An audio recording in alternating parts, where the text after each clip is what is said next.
damai sejahtera Allah yang melampaui segala akal, itulah yang menguasai hati dan pikiran saudara di dalam Kristus Yesus Tuhan kita. Amin.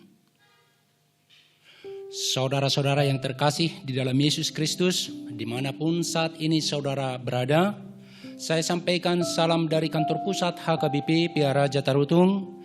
Kiranya saudara dalam keadaan sehat, kuat dalam masa pandemi ini, dan penuh sukacita. Firman Tuhan bagi kita pada minggu yang ke-15 setelah Trinitatis pada hari ini tertulis dalam kitab Injil Markus pasal yang ke-8 ayat 31 sampai 38. Demikian bunyinya.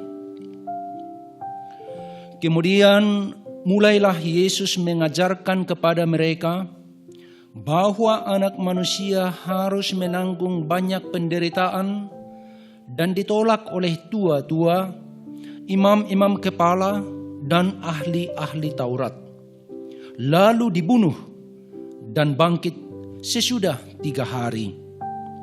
Hal ini dikatakannya dengan terus terang, tetapi Petrus menarik Yesus ke samping dan menegur dia. Maka berpalinglah Yesus dan sambil memandang murid-muridnya ia memarahi Petrus, katanya, "Enyahlah iblis, sebab engkau bukan memikirkan apa yang dipikirkan Allah, melainkan apa yang dipikirkan manusia."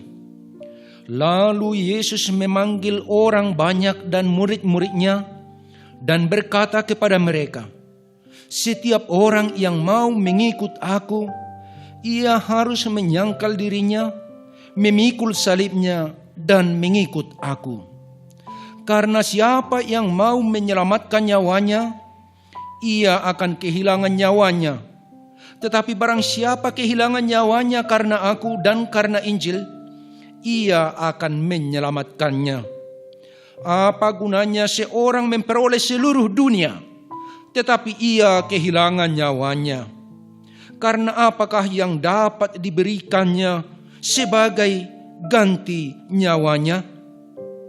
Sebab barang siapa malu karena aku dan karena perkataanku di tengah-tengah angkatan yang tidak setia dan berdosa ini, Anak Manusia pun akan malu karena orang itu apabila ia datang kelak dalam kemuliaan Bapanya, diiringi malaikat-malaikat kudus." Demikian pembacaan firman Tuhan. Memenangkan kompetisi dan menjunjung sportivitas itu penting, tapi kemanusiaan di atas segalanya. Apresiasi saya untuk Roger Kasugei, peselancar Filipina yang melepas kesempatan meraih emas demi menolong atlet Indonesia yang terjatuh dalam lomba. Salam dari Indonesia. Itu adalah pernyataan Presiden Joko Widodo pada tanggal 9 Desember 2019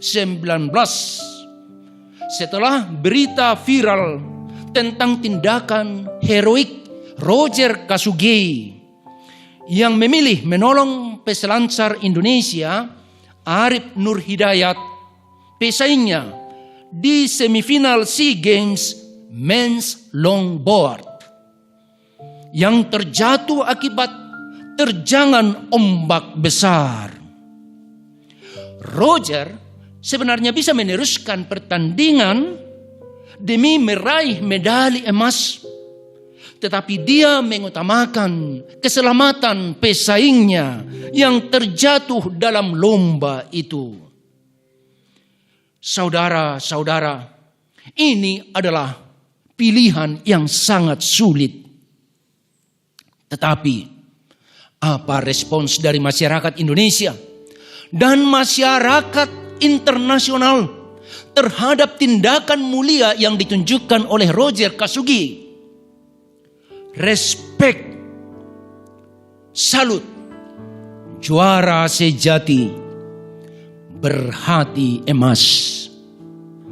Demikian ungkapan-ungkapan masyarakat Indonesia dan masyarakat internasional terhadap sikap dan perbuatan mulia yang ditunjukkan oleh seorang atlet Filipina itu.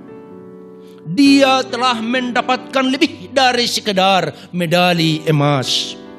Dia menerima pengakuan yang sangat luas di seluruh dunia atas kemanusiaan yang tidak bisa diukur dengan apapun. Aksi heroik Roger Kasugi menjadi inspirasi dan pelajaran berharga bagi masyarakat di dunia ini, bahwa di tengah dunia yang penuh kompetisi sekalipun, mengikuti suara hati itu jauh lebih mulia. Termasuk dalam dunia olahraga, masih nyata bahwa kemanusiaan lebih penting daripada gelar dan medali. Kebersamaan lebih berharga daripada memenangkan kompetisi, dan keselamatan lebih utama daripada uang, gelar, dan kehormatan. Satu contoh nyata, implementasi pengajaran Tuhan Yesus tentang hidup yang lebih ingin memberi daripada menerima, menolong daripada ditolong, menghormati daripada dihormati, mencintai daripada dicintai, melayani daripada dilayani. Karena Anak Manusia juga datang bukan untuk dilayani, melainkan untuk melayani. Yesus mengajarkan kepada para murid dan kepada pengikutnya tentang pandangan Allah yang jauh berbeda dari pandangan dunia ini. Rancanganmu bukanlah rancanganku, dan jalanmu bukanlah jalanku.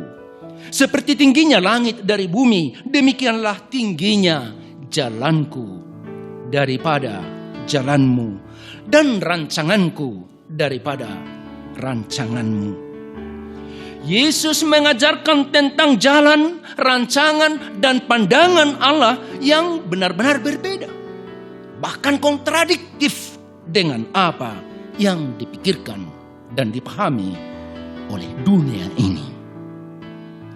Messianic hope, pengharapan akan Mesias, pengharapan tentang kedatangan Mesias Yahudi sangat kontras dengan Mesias yang sesungguhnya, sangat berbeda dengan Mesias yang sebenarnya.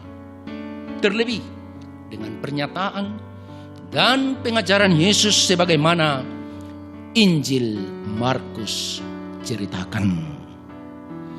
Messianic hope, orang Yahudi adalah Mesias yang gagah perkasa, yang akan membawa mereka keluar dari dominasi penjajah Romawi, yang akan menghadirkan kembali kejayaan di masa Daud dengan kemakmuran, kedamaian, keadilan, dan kemuliaan sebagai umat pilihan Tuhan. Mereka membayangkan kerajaan Allah itu sebagai satu kerajaan duniawi yang kuat, makmur, penuh damai, serta disegani. Dan para murid akan berada di posisi strategis. Harapan itu masuk akal, karena mereka telah menyaksikan Yesus memiliki karisma yang luar biasa, hikmat dan pengetahuan yang luar biasa, kemampuan mengajar, kuasa dari surga, berkhotbah dengan hebat, dan dia juga memiliki kuasa melakukan mujizat. Karena itu, sejak awal masing-masing mereka sudah memasang kuda-kuda. Apa yang bisa saya dapatkan dalam kerajaan Yesus nantinya? Para murid belum memahami apa seperti yang diungkapkan oleh Presiden Amerika Serikat John F. Kennedy. Ask not what your country can give for you, but ask what you can do for your country. Jangan tanya apa yang dapat kamu peroleh dari negaramu, dari bangsamu, tetapi apa yang dapat kamu perbuat kepada bangsamu. Para murid belum memahami itu. Kita bisa lihat, kita bisa saksikan bahwa Yakobus dan Yohanes, anak-anak Zebedeus, sudah mengajukan permintaan supaya dalam kerajaan itu nantinya salah seorang dari mereka duduk di sebelah kanan dan salah seorang yang lain duduk di sebelah kiri. Murid-murid yang lain tentunya juga memiliki skenario masing-masing bagaimana nanti mereka berada dalam posisi strategis dalam kerajaan yang akan dipimpin oleh Sang Mesias itu. Tetapi mereka semua terkejut dan kecewa dengan pernyataan Yesus tentang apa yang akan terjadi, yang menjadi bukti kesalahpahaman para murid tentang arti kedatangan Yesus ke dunia ini dan tentang arti panggilan mereka menjadi murid Yesus, menjadi pengikut Yesus. Hingga saat itu mereka benar-benar gagal paham. Bukan seperti yang dipikirkan oleh orang Yahudi, bukan seperti yang dipikirkan oleh dunia ini, dan bukan seperti yang dipikirkan oleh para murid tentang kerajaan Allah, tentang Mesias Yesus Kristus, dan tentang arti mengikut Yesus.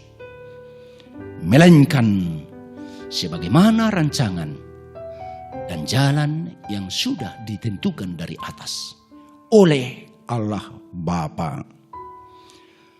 Anak manusia harus menanggung banyak penderitaan dan ditolak oleh tua-tua, imam-imam kepala dan ahli-ahli Taurat, lalu dibunuh, dan sesudah 3 hari bangkit kembali. Apa? Menderita, ditolak oleh tua-tua dan para pemimpin, lalu mati, dibunuh, disalibkan. Ada apa ini? Lalu bagaimana dengan kerajaan yang akan didirikan itu?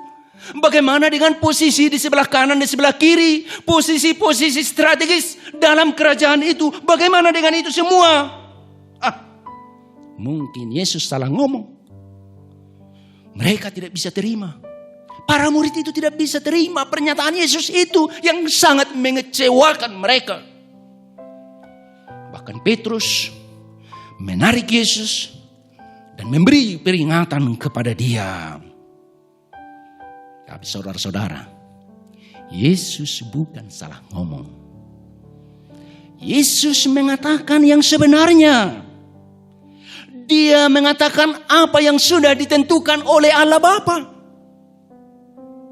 Karena itu, dia mengingatkan mereka dan berkata kepada Petrus, "Hai Petrus,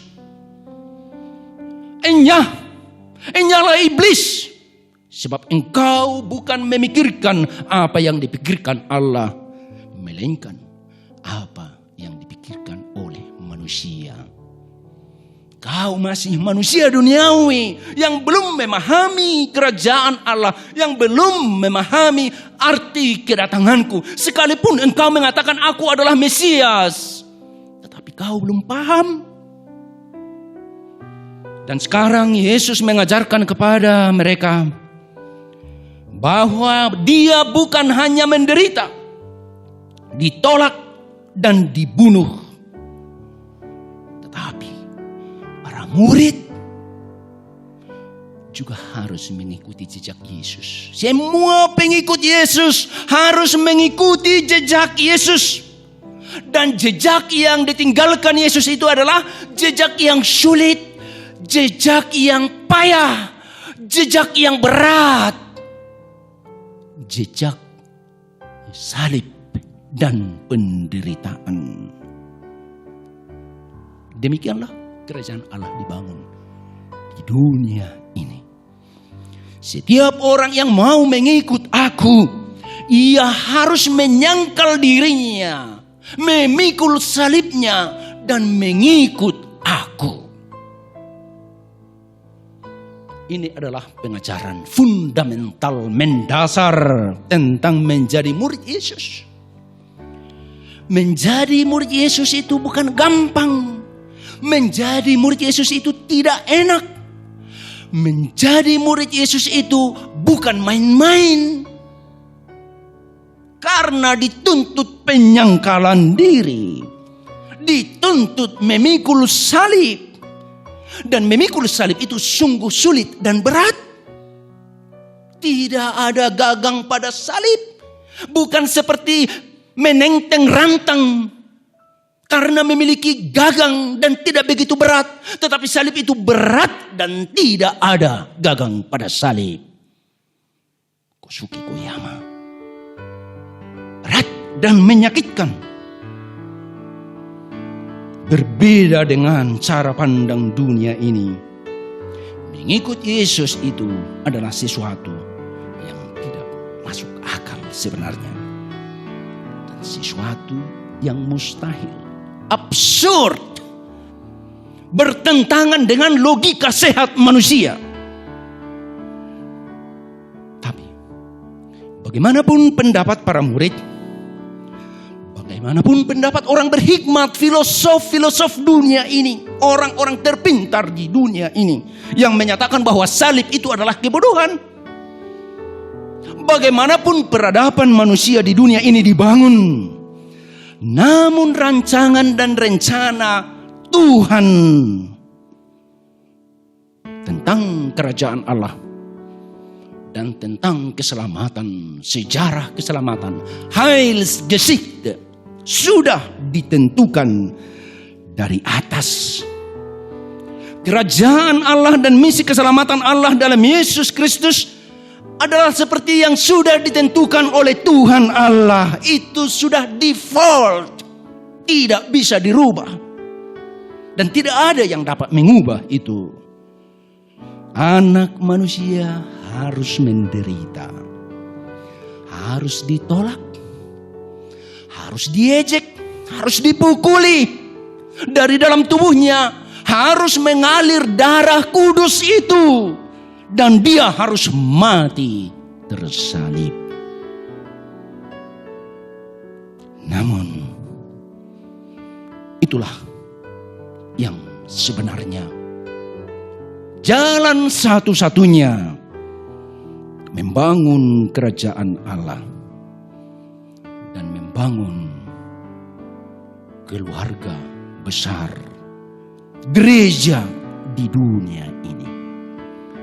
Saudara-saudara yang terkasih dalam Yesus Kristus, dunia ini termasuk gereja dari abad yang pertama hingga saat ini tetap bergumul dan mengalami kesulitan yang sangat besar memahami, menerima, apalagi menghidupi pengajaran Yesus ini.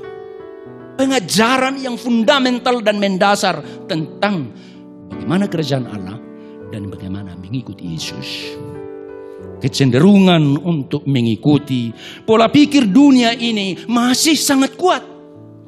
Termasuk dalam sejarah gereja.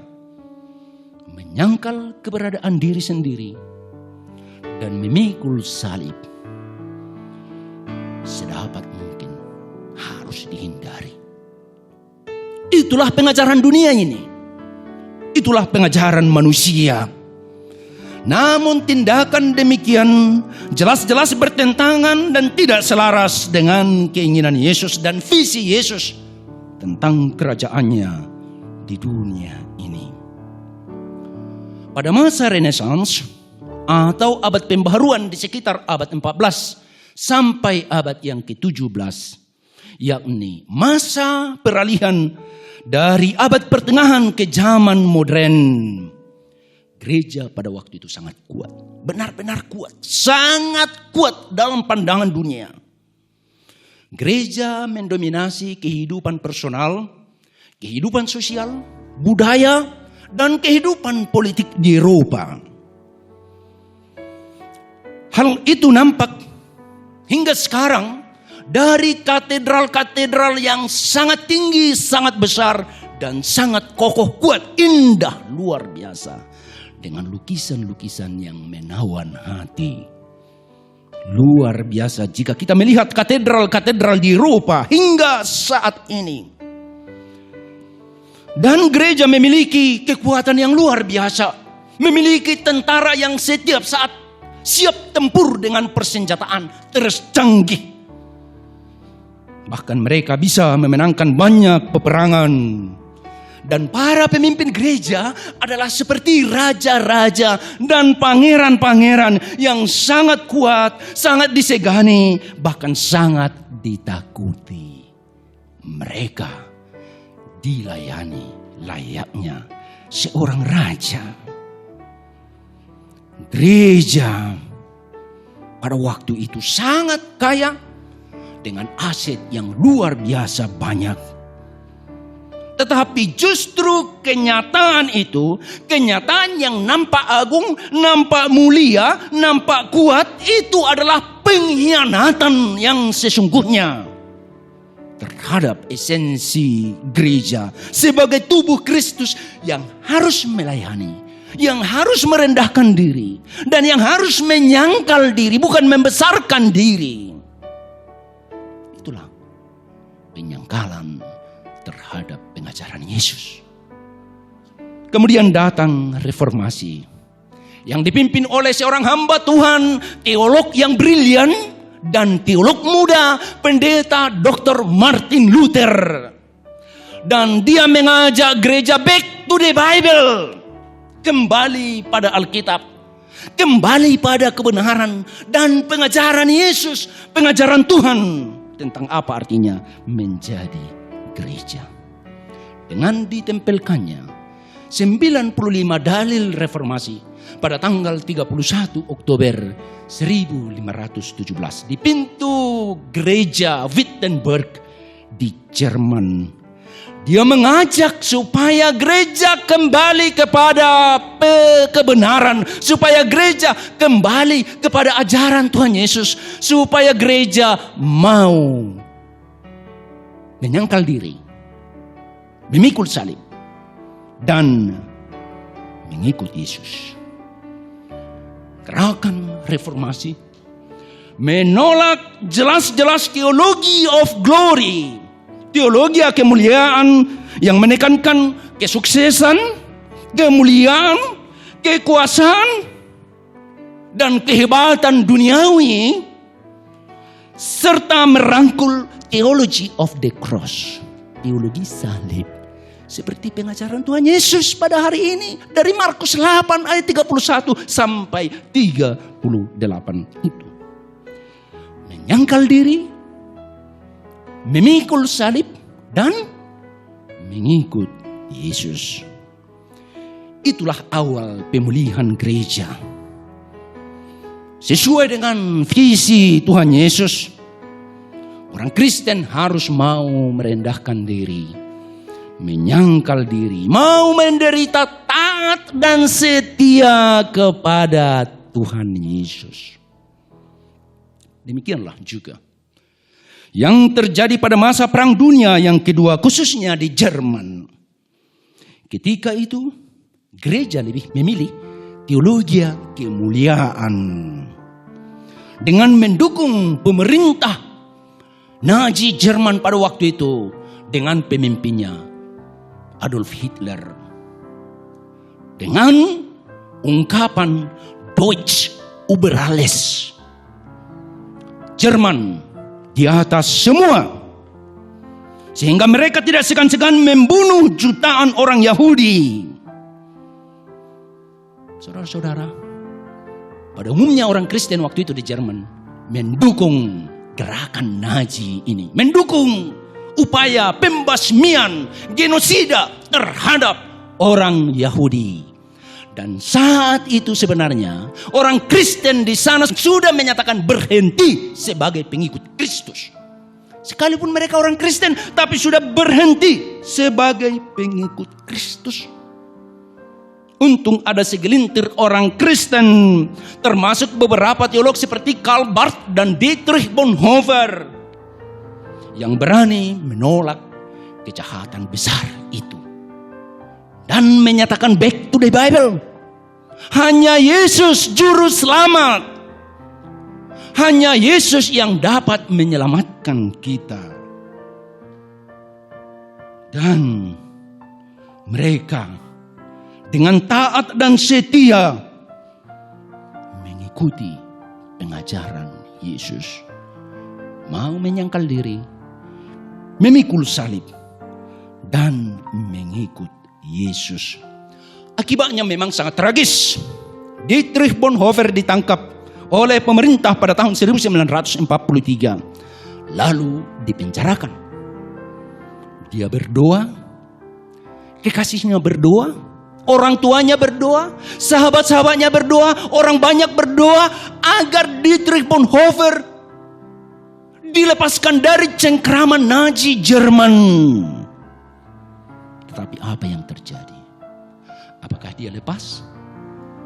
Tidak. Dia tidak bebas dari penjara.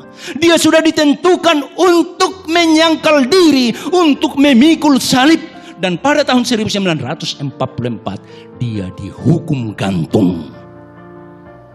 Kematian yang sangat tragis.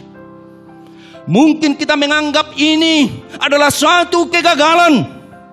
Tetapi sesungguhnya justru dengan apa yang terjadi kepada Dietrich Bonhoeffer, pemulihan gereja terjadi, pertobatan banyak orang terjadi, karena sampai kematiannya dia tetap bertahan menunjukkan ketaatan dan kesetiaan pada panggilan Yesus untuk mengikut Dia.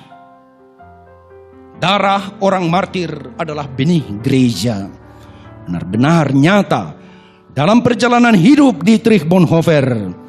Dan melalui tulisan-tulisannya, secara khusus bukunya yang dibaca orang hingga saat ini di seluruh dunia, Nachfolge dalam bahasa Jerman, diterjemahkan dalam bahasa Inggris, Discipleship, dan dalam bahasa Indonesia, mengikut Yesus. Apa artinya mengikut Yesus? Bagi Bonhoeffer, mengikut Yesus bukan soal kesuksesan, bukan soal kehebatan, bukan soal kehormatan, bukan soal kepintaran, bukan soal popularitas, bukan soal kemuliaan, bukan soal membangun monumen, melainkan soal ketaatan pada Yesus, menyangkal diri, memikul salib, dan mengikut Yesus. Saudaraku, selamat menjadi pengikut Yesus yang taat dan setia. Menyangkal diri, memikul salib, dan mengikuti Dia. Itu berat dan mustahil bagi yang menolaknya. Terutama di masa pandemi ini ya. Harus banyak memikul beban. Untuk survive pun kita harus berjuang. Dan memang bagi orang yang menolak salib Yesus itu sangat berat dan mustahil untuk memikulnya. Tetapi niscaya bagi kita semua saudaraku yang mendengarkan khotbah ini, bagi kita semua yang mau dengan rela, dengan sukacita menyambut panggilan Yesus, niscaya kita dapat, we can do it. Kita dapat memikul salib Yesus. Jika kita menerimanya dengan sukacita dan dengan rela hati, dan mau belajar kepada Yesus Sang Guru Agung.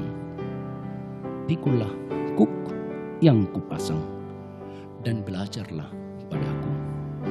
Karena aku lemah lembut dan rendah hati, dan jiwamu akan mendapat ketenangan.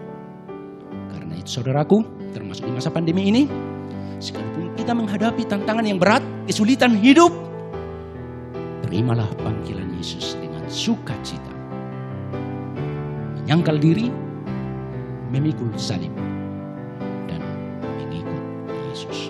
Tuhan menyertai dan menguatkan kita semua. Amin. Kita berdoa. Bapa yang maha baik dan maha pengasih, dalam Kristus Yesus Juru Selamat kami, pujian, hormat, dan kemuliaan bagimu ya Tuhan.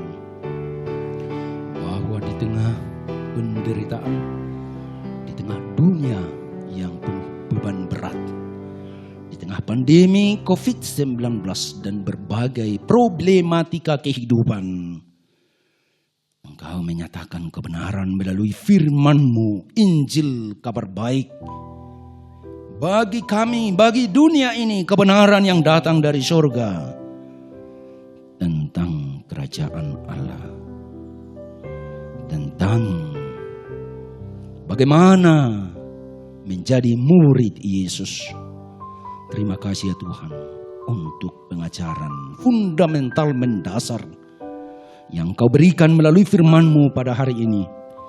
Kiranya kami semua yang mendengarkan firman-Mu benar-benar mau rela bersedia menjadi murid Yesus yang sungguh-sungguh, sekalipun kami harus menyangkal diri, memikul salib, dan mengikut Yesus.